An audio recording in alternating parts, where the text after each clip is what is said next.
Young rebel star Prabhas నటించిన భారీ budget చిత్రం రాజాసాబ్ విడుదలకు సర్వం సిద్ధమైంది.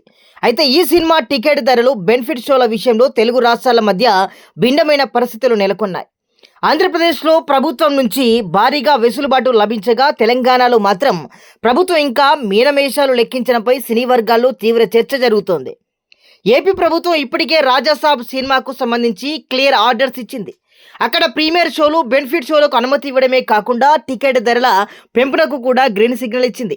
దీంతో అక్కడ బుకింగ్లు జోరుగా సాగుతున్నాయి. కానీ తెలంగాణలో మాత్రం విడుదలకు ఒక్కరోజు ముందు కూడా టికెట్ బుకింగ్లు తెరుచుకోకపోవడం గమనార్హం.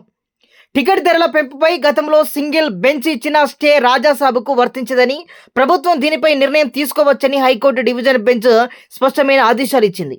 అయినప్పటికీ రేవంత్ రెడ్డి ప్రభుత్వం ఇంతవరకు ఎటువంటి అధికారిక జీవో జారీ చేయకపోవడం వెనుక ఆంతర్యం ఏమిటని సినీ నిర్మాతలు అయోమయం చెందుతున్నారు. సినిమా పరిశ్రమపై ప్రభుత్వం ఎందుకింత కక్షపూరితంగా వ్యవహరిస్తోంది? ప్రతి పెద్ద సినిమా విడుదలకు అలాగే చివరి నిమిషం వరకు ఉత్కంఠ రేపుతున్నారు. అయితే ఇది కేవలం సూట్ కేసుల కోసమా, లేక ఇండస్ట్రీని భయపెట్టి తమ గుప్పెట్లో ఉంచుకోవడానికా అంటూ సోషల్ మీడియాలో ఫ్యాన్స్ అయితే తెగ మండిపడుతున్నారు. రాజకీయ ఒత్తిళ్ల కారణంగానే ప్రభుత్వం కావాలని ఆలస్యం చేస్తుందని సినీ ప్రముఖులు చర్చించుకుంటున్నారు.